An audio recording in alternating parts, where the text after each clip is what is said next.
রীতিমতো যে ধর্মতলা চক্রে যে নবান্ন অভিযান করেছিলেন, যে মাদ্রাসা শিক্ষকরা তাদের বেতন বৃদ্ধির এবং 235টা যে মাদ্রাসা তাদের, সেই দৃশ্য একদম সরাসরি দেখতে পাচ্ছেন সেখানকার মানুষজন, যে টিচাররা কি বলছেন। একেবারে ব্যারিকেড দিয়ে পুলিশরা রীতিমতো চতুর্দিকে ঘিরে দিলেন এবং ধস্তাধস্তি হচ্ছে সেই দৃশ্য।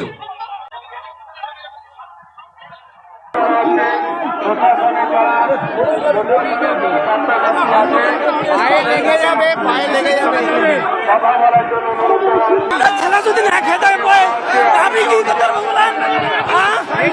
আমাদেরকে না খেয়ে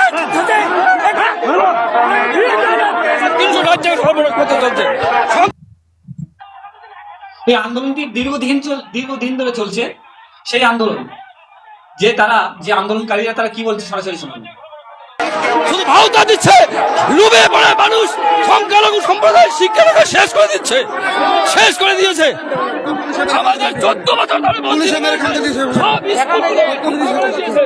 আবার 14 বছর ধরে সংখ্যালঘুদের কি ভোট ব্যাংক হিসেবে ব্যবহার করলেন।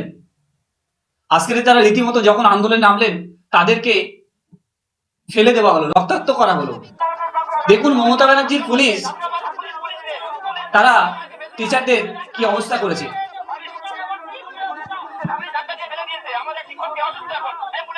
পুলিশ রীতিমতো ধাক্কা দিয়ে ফেলে দিয়েছেন। নবান্ন অভিযান আছে, আমাদের আনারের মাদ্রাসাকে অ্যাটাক করার জন্য ঘোষণা দিয়েছে 2021 সালে। পুলিশ আমরা নবান্ন অভিযানে যাবো, তোমার যেতে দেবে না।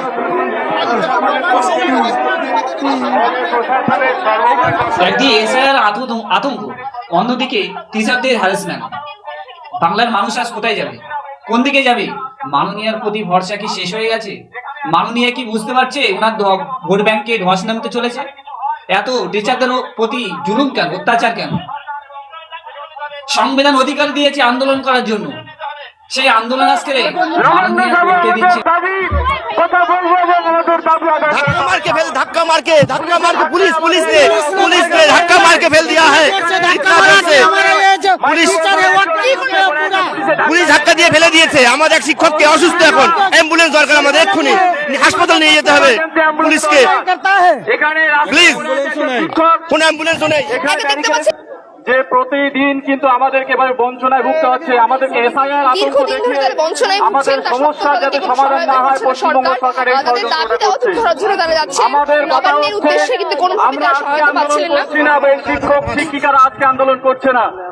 আজকে এখানে একজন অসুস্থ শিক্ষক এখানে অসুস্থ হয়ে আছেন। এই শিক্ষক যদি এখানে কিছু হয়, যদি কোনো রকমের দুর্ঘটনা হয়, এর দায় কিন্তু সরকার এবং প্রশাসন নিতে হবে। এর দায় যদি কিছু হয়ে যায়, এর দায় কিন্তু প্রশাসন নিতে হবে।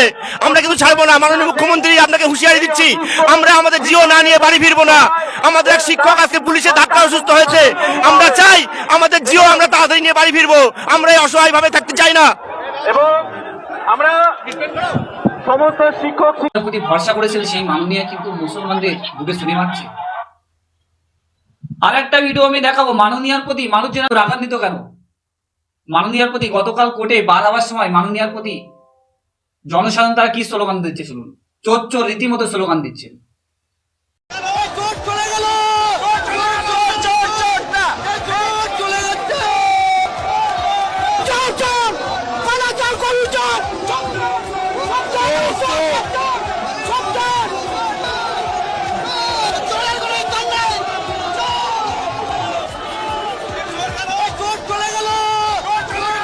এই জন্য কি মাননীয়ার প্রতি এত রাগ?